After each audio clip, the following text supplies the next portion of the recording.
Hello, this is a continuance of some of the philosophical ramblings that I've been recording lately, exploring different themes from a pagan point of view, and trying to reflect on various different ethical issues and philosophical issues. This particular one, I want to explore issues around money and how we understand money, how we understand value in a variety of different contexts. I'm sort of ambiguous, really, if I want to class this as part of the Druid series of waffles that I've recorded previously, or this is more generically pagan, because I'm not sure there is a sort of Druid view that can be evidenced with any degree of reliability on this in terms of being able to cite back to early quotes or sources of early Irish, early Welsh, etc., wisdom that could be argued to have pre-Christian roots. So perhaps this is more generically pagan than it is peculiar to one style of modern pagan thought or another, let alone ancient pagan thought or another. Where it begins is, to some extent, with the philosophical ideas advanced by people like Deborah Satz and Michael Sandel, American philosophers, who have spoken about issues regarding the limits of markets. To start with, I think it's perhaps worth beginning with Deborah Satz's argument that she uses the phrase noxious markets to describe the idea that there are some things which should not be for sale, because the act of putting a price tag on them makes them morally reprehensible, and in some sense, or at least on some occasions, can also denigrate and devalue the thing that is being sold. So it in acquiring and gaining a price tag, it loses value in some other context, in some other sense, which is an intriguing idea. It's an interesting one. It's not one, obviously, as with any philosophical idea, whatever one person says, there'll be somebody else somewhere in the world who disagrees with it or counteracts it or suggests, yes, but what about this, what about that, what about something else? And so with Satz's argument around the noxious markets, there are the inevitable yes, buts. One of them comes from a chap called Jason Brennan, and other people have echoed it, to raise the question, what actually is noxious about certain things? Is it simply the money itself, or is the very activity noxious? Brennan argues that if it's the very activity that is unpleasant and odious, then that is a solid, arguable case. However, if it's just the monetary angle, then you're on shakier ground. So, to give you a practical illustration of this, and this is not a particularly pagan thing, it's just a generic one at the moment. Some people, obviously, give up their children for adoption or give their children away to other people to raise for their own, because all sorts of endless reasons why somebody might want to do that. For the most part, that is done without any kind of other transaction taking place. That is to say, the distressed mother, or possibly father in some occasions, takes their child to an orphanage or some similar kind of an arrangement. They give their child away, and another couple, eventually, somewhere down the line, receive that child and raise that child for their own. Neither the couple receiving the child nor the orphanage or the church on whose doorstep the infant is left, or whatever the sort of intermediary organisation may be, neither of them pay the original parent who has given the child away. So that parent gains nothing from the act of giving up their child, except possibly relieving whatever massive problems they may have in life that have pushed them towards giving that child away in the first place. And perhaps they get a sense of hope and optimism that the child's having a better life and this sort of thing. But what they gain from it is more, should we say, insubstantial. We can put it like that. If the parent the biological parent, the person who's given birth, and the mother, the father of the child, were to sell that child, to say, here's a baby, we want £100, £1,000, £10,000, whatever the sum of money is. The sum is largely irrelevant. The fact that they want money for their child, they are in effect selling their child rather than giving the child away.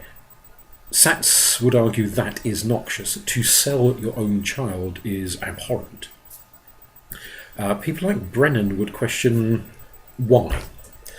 If giving your child away at all, for free or for money or for anything else, was morally abhorrent, Brennan would say, fair enough, under any circumstances, this activity could be classed by some people as abhorrent. He doesn't talk about giving children away specifically, but you get the gist. However, if you're going to say it's acceptable to do it for free, so it's acceptable for a very distraught parent who can't cope with their child for whatever reason to give that child away to somebody else, or maybe a surrogate parent who sees it as a positive giving the child to a childless couple, whatever the circumstances may be. If it's permissible to do it for free, why is it no longer permissible to do it for money? What is it about the financial transaction that makes a previously acceptable action now unacceptable? And therefore, Brennan's not so much suggesting that everything should be for sale per se, just that we need to look at the details more clearly to work out quite what it is that we object to going on. If we do not object to an activity being done for gratis, what is it that we object to about money coming into the equation? Clearly, in the circumstance of somebody selling their child, and periods in history, and I dare say around the world, even as I'm sitting here talking, there are indeed parents offering their children up on the open market in exchange for money. What we object to is manifold. Why would somebody sell their child? Presumably out of sheer financial desperation. The most extreme situations they've been driven to, that they then part with their child. If, of course, we assume that no parent would want to part with a child under any other circumstances but extremity.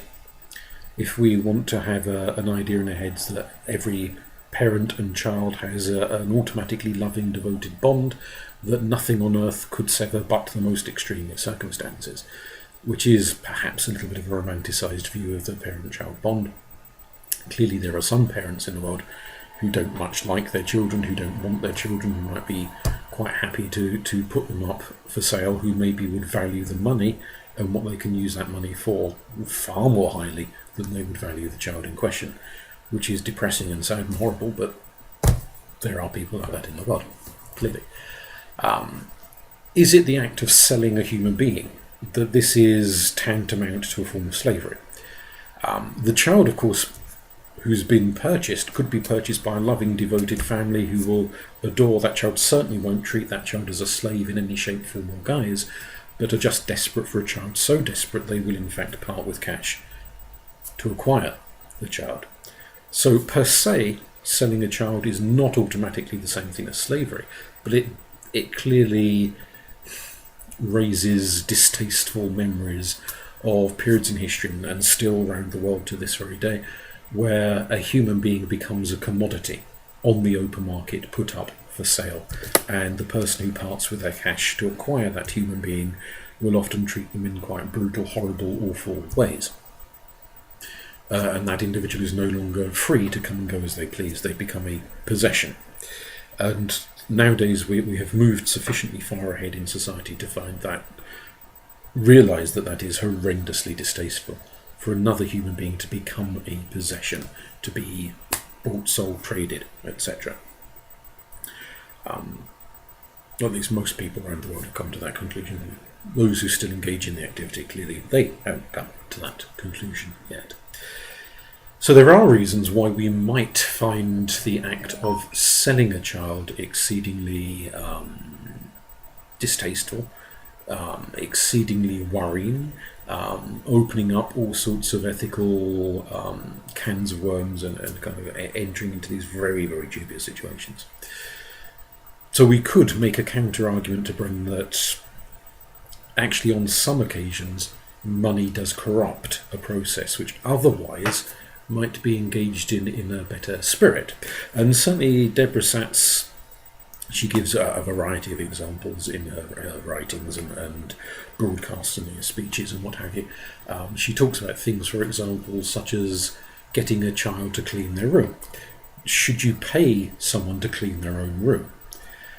She said her statement is no, you shouldn't, because they ought to be doing it out of self-respect. It's their room. They shouldn't be living like a pig in filth. They ought to be looking after themselves. And if it's a family home, then the nature of families is that everyone should pull together, regard themselves not as some overindulged little prince or princess who can just treat their parents as if they were servants that have to come and scrub and clean their room for them. That everyone should have a sense of community commitment within that family. Therefore, if you've got to effectively bribe your child to do something that, frankly, they ought to be doing anyway, then you've lost the plot somewhere along the line, I think she would argue, in the parent-child relationship. That this is not how things should work. Other people do have a very different approach to that, and would suggest it's maybe not so much bribing them as rewarding them and teaching them that if they want to earn stuff, they've got to work for it. So, child says, "Oh, can I have 10 quid pocket money?"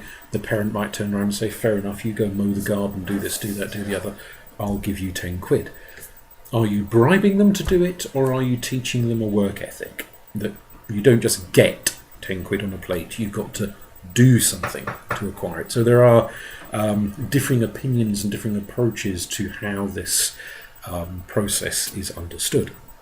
Some people agree with that, others do not. Her general argument is that some things should be done for love of doing them, for the joy of giving them away, for the wish to participate in that activity, for reasons other than personal gain. And that if you only do it for personal gain, something becomes corrupted in the nature of the relationship. In this case, the relationship between parent and child. But it could be other types of relationship too. Trying to bring this back to the pagan issue, there is no clear-cut pagan ethos in economics. Different pagans have different ideas, and they have done since the dawn of time when they first started writing about paganism and so forth, thinking about paganism and so on. There's lots of ideas on all sorts of issues, not one single approach. How do we, in the 21st century, think about these issues? Are there things that should not have a price tag upon them? I'm thinking here specifically religious things that should not have a price tag upon them. So, for example, if somebody wants to have hand fasting, if you're unfamiliar with the term, it's a pagan wedding, should the priest or priestess conducting the ceremony do it for the sheer love of doing it, because they're friends of the couple or what have you, or even if the couple are complete strangers to them, should they do it out of a sense of vocation, a sense of spiritual calling, that this is what the gods want them to do, therefore they go and do the ritual of funeral hand fasting, whatever the thing is? Or is it acceptable for them to say, well, that's an hour and a half of my time and my hourly rate is 50 quid an hour, 20 quid an hour, whatever it might be. I want X amount of money in exchange for doing this service, which is of course what happens in many religions, that you want the vicar to do your wedding, do your baby naming, you have to pay the vicar. They don't do it for the sheer love of doing it. Now, admittedly, some of the money that goes towards the vicar also goes towards the church itself. You are hiring the presence of a building which has got to be heated, the rent's got to be paid, all that kind of thing. Therefore, you're not just paying for the vicar's time, you're also chipping into the sort of overheads of having a church there in the first place. Other religions take other approaches. There is no standardized approach within paganism. There are some pagan priests and priestesses who do charge, and there are others who do not. Personally, I don't, but you could say that is because I'm in the very lucky position that I know where my mortgage at the moment, thank you, where my mortgage is coming from. If I had no reliable source of income, would I be quite so glad-handed with my time to give it away to people who come along to me and say, well, we need this or that rite of passage conducted. I am in a position to do it for them for nothing, therefore I do. The only time that I suggest anything financial is if I've got to travel a distance, and train fare, bus fare or whatever, I will ask them to get me there, whether that means they give me the money for the train fare or whether it means they arrange a lift, however they want to do it, so that I am not personally out of pocket in order to get to wherever it is that this ceremony is being conducted. But that is my choice. Other people take the option that they are offering a professional set of skills. They've trained, they've studied, they've spent however long it is learning how best to conduct a ritual, because not everyone can do it. It's not some innate skill. Not everyone can stand up in front of a crowd and speak with confidence. Not everyone has an understanding of what on earth to do in the first place when it comes to a funeral, a baby naming, a coming of age ceremony, a sort of what some American we can sometimes call a croning ceremony, a sort of a woman's menopausal rite of passage, all those sorts of things. Not everyone would know what to do. Therefore, someone who does know what to do, has acquired that knowledge, has a marketable skill. And that is an interesting concept in itself. One of the other American philosophers I was alluding to earlier, Michael Sandel, he has suggested that not everything should be thought of as marketable in that sense. And one of the philosophical points he makes is that over the course of history and many different cultures around the world, there have been all sorts of ways in which value is attached to something, or different forms of value. So you might engage in an activity because it's fun. You just enjoy doing it. You knit because you enjoy knitting. Not because you can sell the finished product, but just because you enjoy doing it. It's a hobby, it's fun. You might engage in an activity because it's intellectually stimulating. So you go and do an evening class in the history of Cambodia or something, not because you intend to sell the knowledge you have acquired afterwards. It's not going to get you a promotion at work, this, that or the other. You're just interested, you're curious, that's a subject that grabs you, you go and do it, and by the end of it your brain is a little bit better informed, and maybe you met a few new people on the class or what have you. There are other benefits than just saying, will I be able to make money out of this knowledge once I've got this knowledge? You might do something as an act of love. So you might go and mow your grandmother's garden because you love her and she's too frail and doddery to mow it herself. So you go and do it out of family loyalty, out of love, out of commitment, not because she is going to pay you for it, but just because you want to do it. So there's a dozen and one reasons why people might do something, why they might find that activity a valuable activity to do, but valuable in different ways. Now, what Sandel argues is that money is one of those ways. Money is one form of value, but he argues it's, in the modern West, become almost a monopoly on how we value things. It's increasingly almost the only way we come to value something. So lots of people engage in an activity, and friends, family, their employer, whoever says, how is this making you money? That's their first port of call. What is the market value? What is the cash worth of this thing that you are doing? And if the answer is, I don't know, or it has no cash value, or whatever, then from their point of view, it's not worth doing in the first place. As if, Sandel argues, the only worth anything has is its financial worth, its market worth. It's not considered worthwhile if it's just fun, if it's an act of love, if it's an act of intellectual stimulation, or whatever else. And I would agree with him on that one. That is, I think, a valid point. We are increasingly, and you could argue maybe this is the sort of ultimate conclusion of living in a capitalist system, a hardline capitalist system, that everything tends to boil down to money in the end. And it becomes the only yardstick by which things are measured. And he sees this, as indeed do I, as a negative thing. That by placing less and less credence on other forms of value, doing something for fun, doing something for mental stimulation, doing something because you love a person or whatever.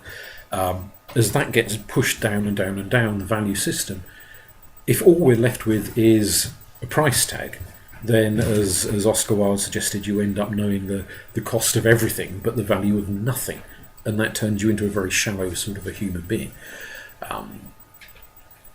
Is that what we're in danger of, or is that a route we are going at all when it comes to religious things? As pagans, are there some things which should not come with a price tag, in which you do them for other reasons, not for financial gain? That's not one I'm going to readily answer.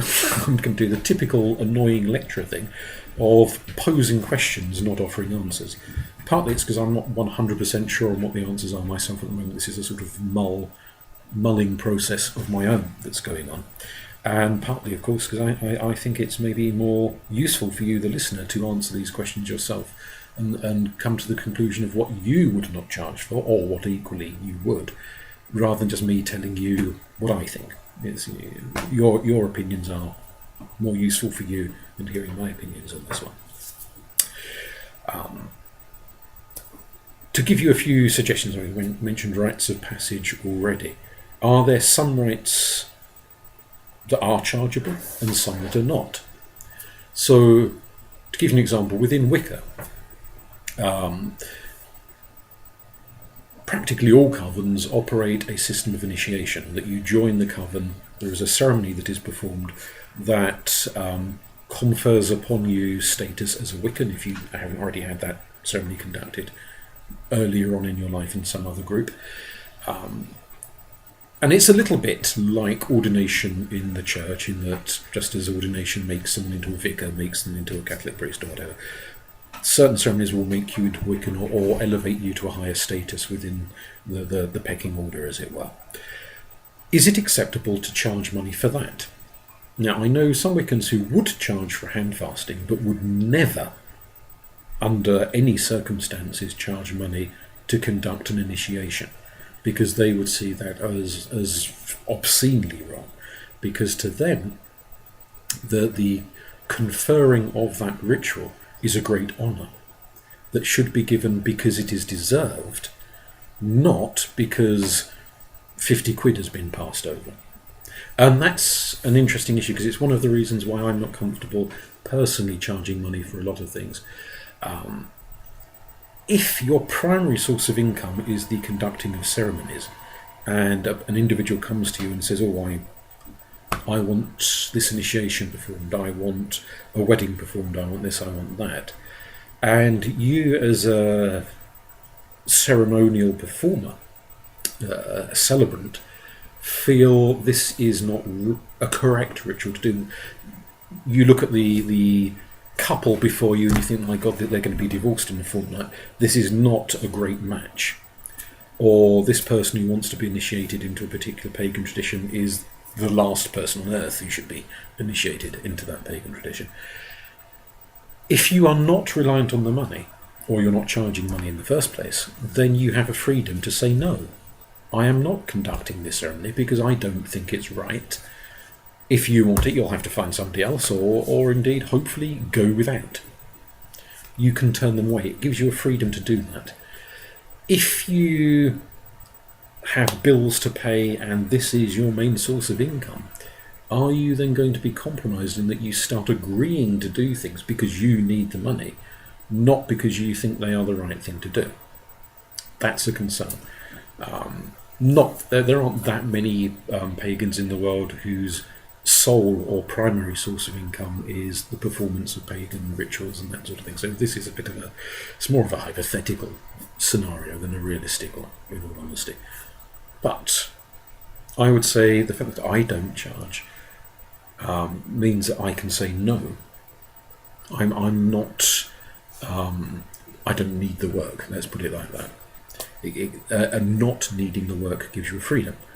I know from my own professional work life over the decades, I have done things in work that if I hadn't needed the pay packet at the end of the month, I probably wouldn't have wanted to do at all.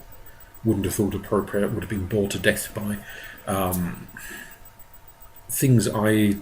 Elements of work that I would prefer not to have done had I not needed the money. And I wouldn't want to be in that same situation when it comes to the performance of what to me are important religious ceremonial activities. There are other areas.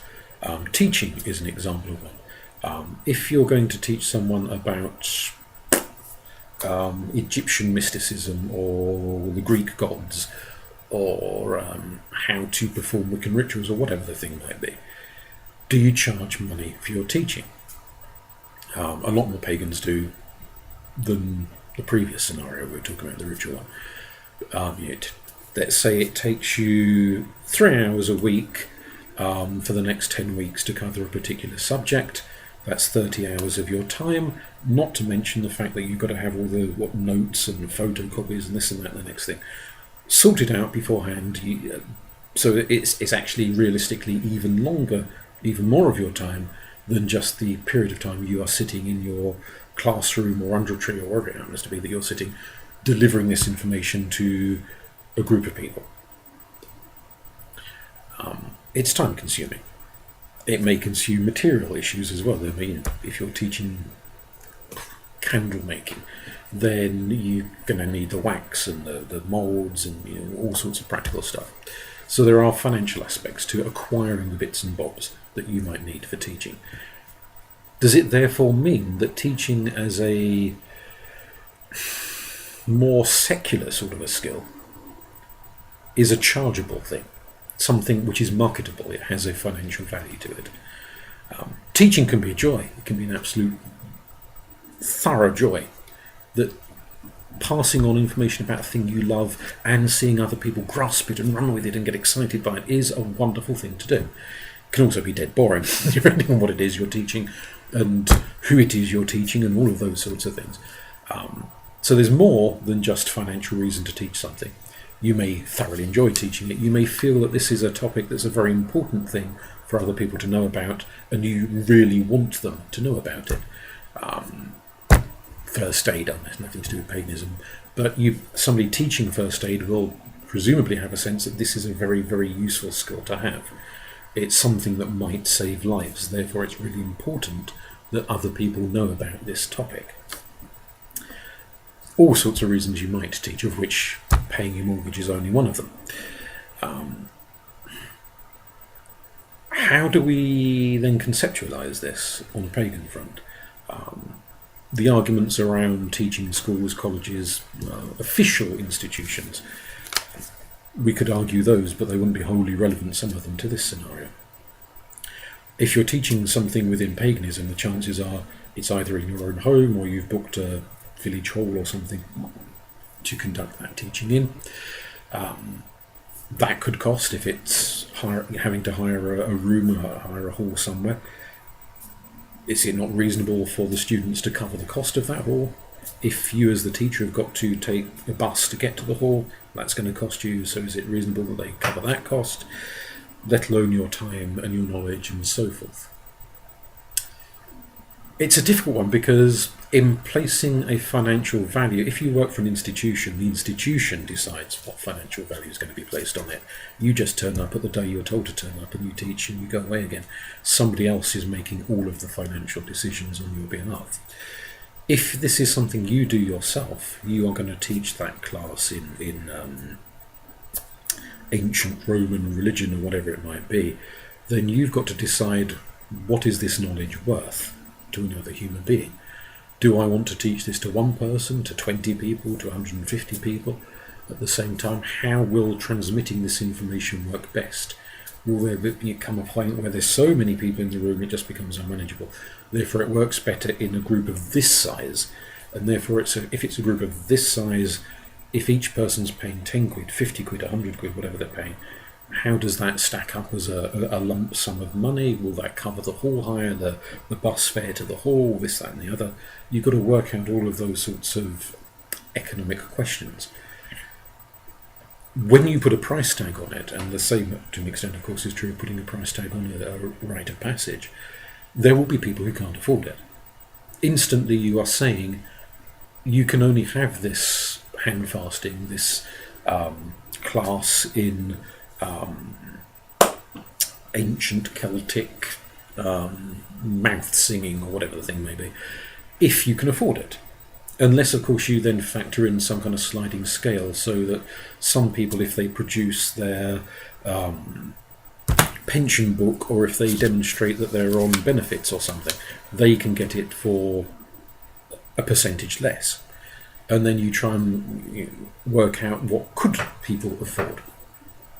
And of course, if you've got too many people who are getting it for the cheap price, actually the overall amount of money being accrued might not be enough to pay for the hall or whatever other running expenses you've got. So you've got to think about all those sorts of financial issues. Is the knowledge you're transmitting best valued in a monetary way, or can it be valued in some other way? So could you have an arrangement where somebody does the course, doesn't pay a penny, but they come round and hoover your carpets once a week for a certain period of time, whatever it is that you want to come up with a way of trade that, if not money, some other means, or you teach them this thing and they teach you some other thing in exchange on a different day. Different ways of valuing and contextualizing how you understand what is sellable and what is not. Some pagan traditions have a notion and a sense of certain forms of knowledge that are secret, that it's only when you're in the group and when you've reached a certain rank within the group that you are allowed to know about this thing and that thing and the other thing. Therefore, that sort of information would not be available to anyone purely because they've got the cash to pay for it. They'd have to attain that knowledge, gain access to that knowledge by doing something else, not simply by writing out a cheque. Which is probably dating me somewhat, isn't it? Hardly anyone writes out cheques anymore. There are different ways of assessing knowledge, and that in itself is a question. If by not charging for a rite of passage I am then free to say to a potential married couple, I don't want to marry you because I don't think you're well matched.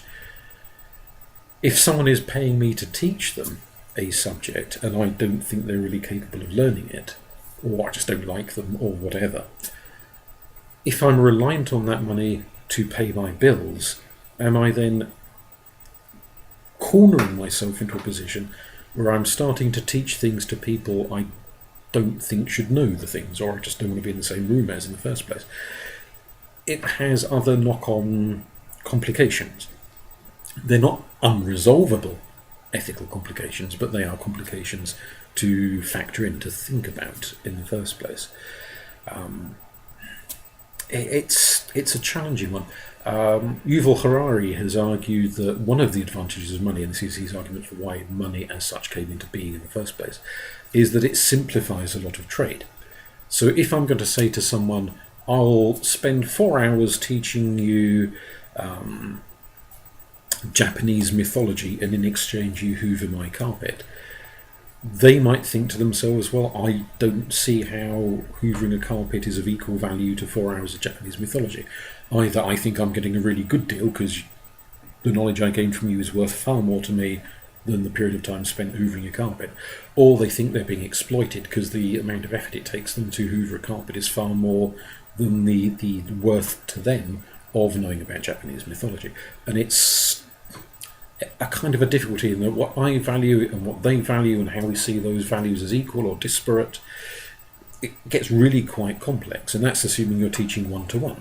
Now what happens if you're teaching 5 people and this one's hoovering your carpet and that one's weeding your garden and that one's repairing the fence? Do they feel that, well, she got off easy, she only had to do this thing, I've had to do that thing that's so much more than what they did, how comes they get it for less than I get it for? Then it gets really complicated. Harari's argument is that if you just slap a cash value on, everyone is paying the same cash value. Therefore, squabbles about this is more than that's more worth more than that, and all of that is ironed out. And so some people might argue that actually it's easier, more straightforward, to slap a cash value on things rather than to get into all these endless complicated disputes about what something is worth to another human being, what they're prepared to do in exchange for it, all of those sorts of rather complex arguments.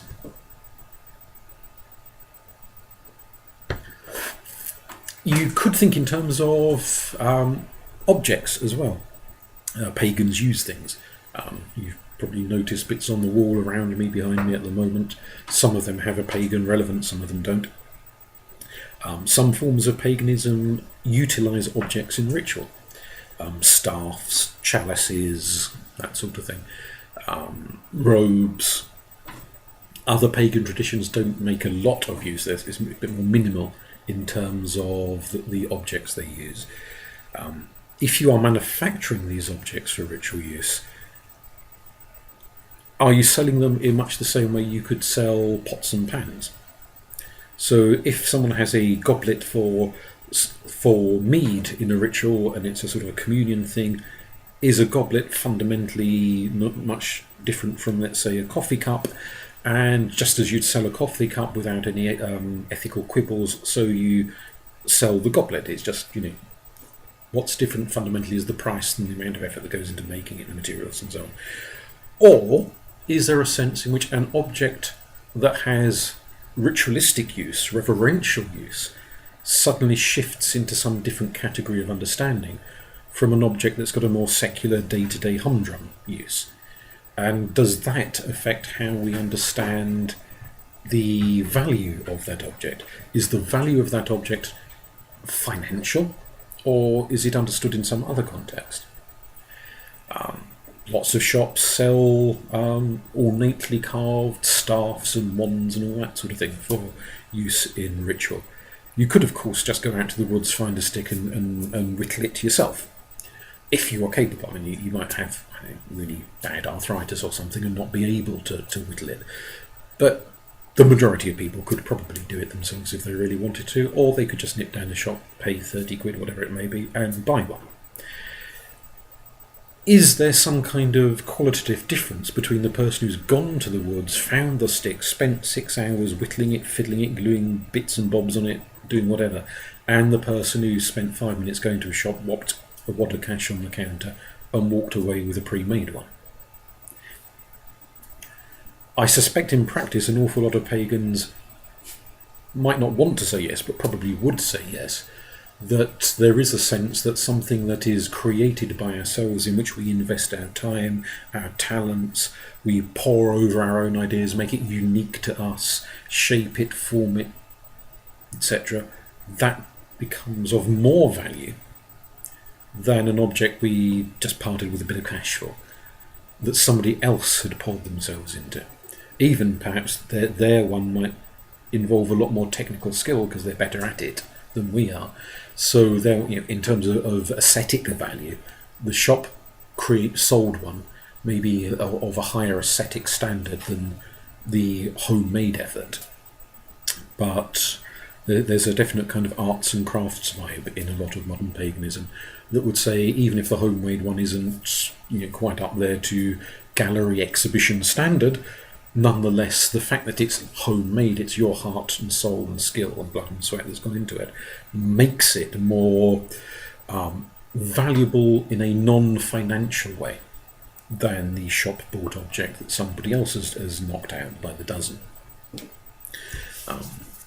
And that's a curious one. What would you pay for? What would you not pay for? And because some things, let's say a ritual blade, not many people have either the skills or the necessary resources to forge metal. It's quite a rare thing these days. So a lot of things you might find difficult to create yourself. It's a moot point. Within other religions, if the vicar needs some incense to go on the thurible, they have to go and buy it, unless they are ever so slightly pagan in their outlook and they want to go and make it themselves, as many people do. I make my own incense, but not everyone does.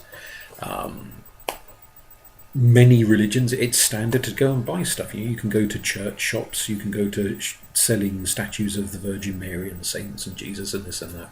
You can go to shops flogging images of Hindu deities. All sorts of religions have a kind of a commercial element to them in which it is perfectly acceptable.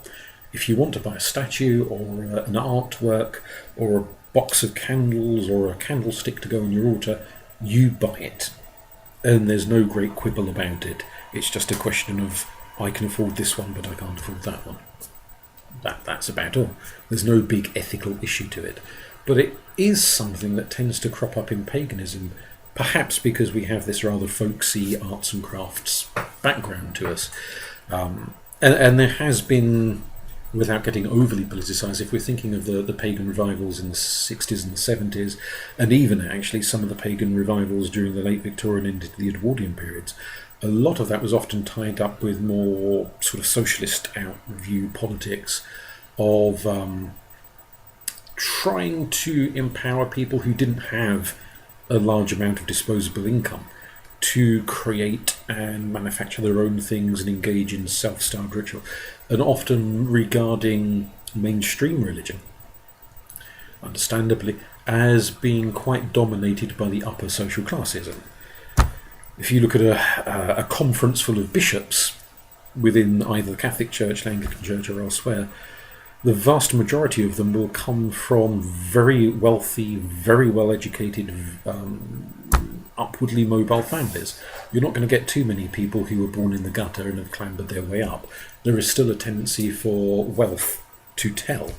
And certainly if we go back to the ancient temples of Rome and Greece and so forth, a great many of the priests and priestesses were of the aristocracy. That was just the way things were back then. So not an awful lot has changed in terms of whether we're talking posh high priests in ancient Greece or posh bishops in the modern day church. There's still a tendency for social elites to dominate within the hierarchies of religion. But counterbalance to this, we've got the sort of the romance, the image of the village witch, someone financially right at the bottom of the pyramid, someone with very little going who's doing their herbal cures and dancing under the moon in exchange for a loaf of bread and a chicken, not making an absolute fortune of it, not flouncing around in silk robes with gold bling on every finger. That has had quite a big impact on how we understand modern paganism, this romance of the cottage, if you will, rather than the bishop's palace or the high priest's massive marble temple. It's a more homespun form of paganism, and that influences our understanding of economic issues to some extent. I would argue that the way we think about it now is perhaps not the way people would have thought about it 2,000, 3,000 years ago. But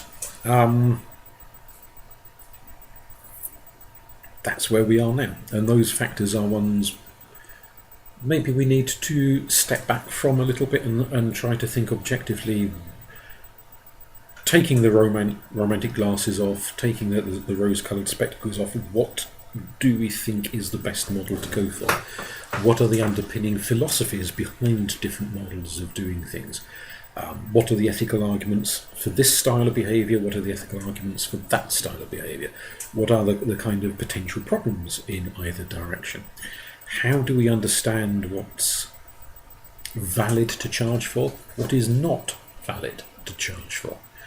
And if you are charging, how do you do it in a way that's ethical? If you're not charging, for that matter, how do you do it in a way that's ethical? Because quite clearly you could end up being run ragged if you're the sort of person who doesn't dare charge for anything, and you've got lots of people flocking to your door saying do this, do that, do the other. Unless you've got quite a strong sense of personal boundaries, you could end up worn out by that. And what are you getting in exchange? Because that is often a prevalent philosophical concept in a lot of older forms of paganism, of what you might term quid pro quo. There being no such thing as a free lunch. You gain something, therefore you give something. It underpins the understanding of the contractual relationship with gods in Greece, in Rome, quite probably in ancient Britain, all sorts of other areas where the gods gave you a good harvest, so in exchange you gave them something back. The gods helped you win a victory in battle, you gave them something back. The gods cured your disease, you gave them something back. That understanding that if you have received, you must give. Now that giving doesn't have to be financially, it doesn't have to be a pile of coins. It can be understood in other contexts. And certainly if you're thinking of giving to people that which they value as opposed to that which you value? It's a bit like your birthday presents and stuff. Do you buy somebody something they want, or do you give them something that you would quite like to receive yourself, which they might look at and think, oh, the thought counts, right? Down to the charity shop with this. It's surely better to give somebody a thing they would like, even if you personally don't, it's not, you don't value it, but they do. That's the key thing. Drawing on personal experience and also anecdotes I've heard from other people's personal experience, if you're engaging with gods, ancestors, spirits, etc., the things they would like in exchange are very rarely financial. It's other things. The request to plant trees, to tend the garden, to grow certain herbs and flowers, to put food out for the animals in winter, to set up an ancestral shrine with photos of your relatives on them, that sort of thing. What they'll want isn't cold hard cash. They'll want other stuff that's valuable to them. And to some extent, within the ancient world, you got both options, in that sometimes what people did was to make offerings which would have involved money, although the money isn't direct. So you get lots of accounts of Romans saying, I donated this statue in thanks to the gods for doing such and such a thing. They had to pay for the statue. So, they haven't given the gods a pile of cash. They've given them a statue, but that statue still cost. So sometimes there is a sort of a financial underpinning to it, but primarily it was the giving of other objects or other services, other ways of exchange, but always something. A nice idea which is more common these days, I haven't found many ancient early sources making this suggestion, but certainly modern sources, is the idea of paying it on. That is to say, I get something from you, you don't particularly want anything from me, but you ask me to go and do something for a third person. And so my expression of gratitude for what you have done for me is to go and help that person over there that you have asked me to go and help.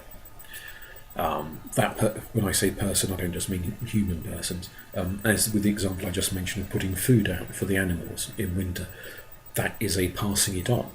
That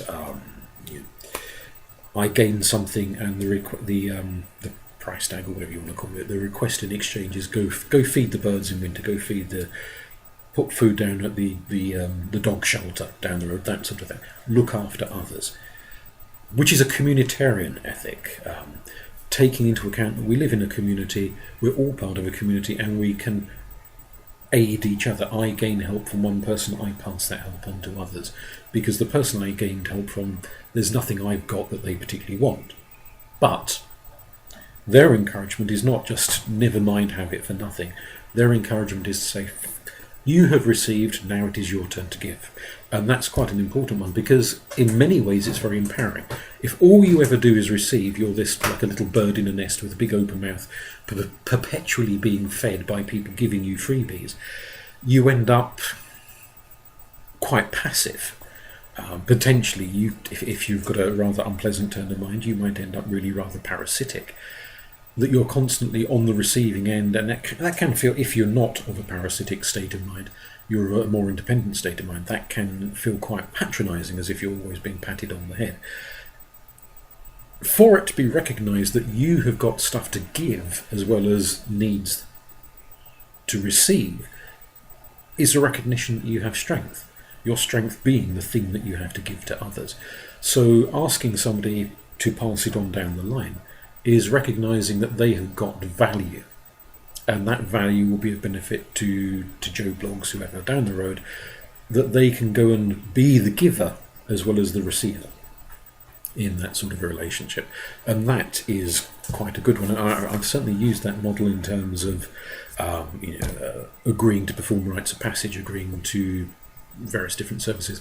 The person I've helped, I've said to them as well, fair enough, I don't particularly need anything, but if you would like to go and do such and such a thing in exchange, or donate a bit of time, bit of money, bit of whatever to a charity that I like, that would be an acceptable exchange for me.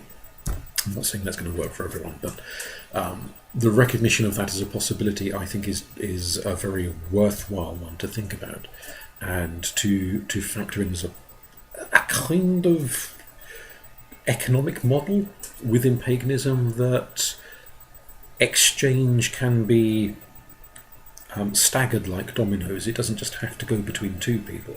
It can go between a group of persons. So you receive from one and you give to another, and that is a form of payment in kind, as it were. Maybe that's something that we need to think about at greater length in terms of how we understand what the various different forms of paganism in the modern world have got to offer as guidance on effective, positive, dynamic economic models that we can all engage with.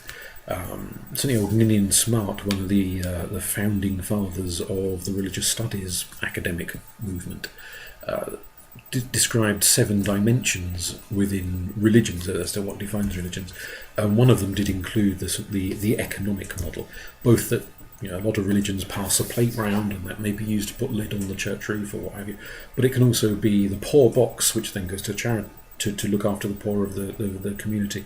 That a lot of religions take a strong role not only in suggesting to people what are moral ways of making a living and immoral ways of making a living. Don't do this, do that. And that's an area that pagans might want to think about. We'll come to that a bit later. But also in terms of things like regulating charities, helping the community, aiding the poor and the needy, whether that's directly by giving them money or whether it's by setting up social activities that people... coffee mornings for the elderly so they're not sitting at home feeling lonely. It's a social benefit which obviously the teas, the coffees, etc. have to be paid for somewhere along, so there is an economic element to it, but which engages the community. Pretty much all religions do that to some extent, at least the more organised ones do. You might question whether some of the smaller, less well-structured ones are in a position to do that yet. But something worth thinking of. The bit about moral guidance on how to make money, I think we'll leave that to some other time to go into a degree of depth. But what I mean by that, and maybe this will give you something to think about if you haven't already thought about these issues, a lot of religions will say things like drug dealing is wrong, prostitution is wrong, this, that and the other is wrong. They'll have some sense that certain activities should not be engaged in for money, whilst other things can be engaged in for money. And we're back to this issue again, as per Michael Sandel and Deborah Satz and so on. Why are certain things wrong to do for money? But that is a topic for another time, and I think I've waffled on more than enough for this one, so I'm going to leave this where it's at. I'm hoping to get a little bit of feedback in terms of people suggesting their own ideas on how they apply ethical guidelines both to religious things that you would or would not charge for, but also with this later question, within your pagan understandings, are there certain activities that become off limits as a means of making money? If so, what is it about them that would make charging a price tag an immoral activity? And are there other activities which are perfectly fine to make money from? And again, if so, what is it about them that it is perfectly fine to make money from that? What's the positive advantage? As well as maybe any thoughts anybody has to share on effective economic models that sit well within a pagan ethos, a pagan framework.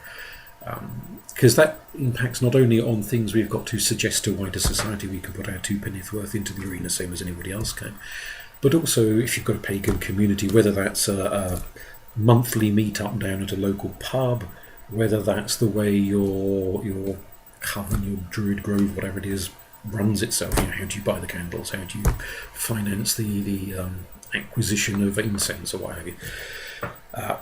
But also, if you, say you've got a once-a-year conference, something in that way, how does it finance itself? How do you deal with the monetary issues? Is there a model you are using for what's an appropriate way to go about understanding and engaging with money, charging people for this, not charging them for that, giving those people a cut price this, charging a little bit more to those people to cover the cut price for those people? How do we understand that sort of whole financing of religion? If I can, I'll leave that one with you.